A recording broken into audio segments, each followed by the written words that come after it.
గీతా సౌరభాలు కార్యక్రమానికి స్వాగతం. క్రోధాద్భవతి సమ్మోహ, సమ్మోహా స్మృతి విభ్రమ, స్మృతిభ్రంశాత్ బుద్ధినాశో, బుద్ధినాశాత్ ప్రణశ్యతి. కోపం వల్ల అవివేకమును కలిగిస్తుంది. అవివేకం వల్ల జ్ఞాపక శక్తి నశిస్తుంది. జ్ఞాపక శక్తి నశించడంతో బుద్ధి కూడా నశిస్తుంది.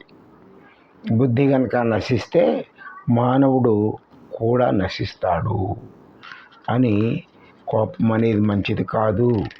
అందుకనే మన తెలుగులో కూడా తన కోపమే తన శత్రువు, తన శాంతమే తనకు రక్ష, దయ చుట్టంబో తన సంతోషమే స్వర్గము, తన దుఃఖమే నరకమంటూ తజ్జము సుమతి అని కోపం వల్ల జరిగేటువంటి ప్రమాదాలని ఈ విధంగా మన కవులు తెలియజేశారు.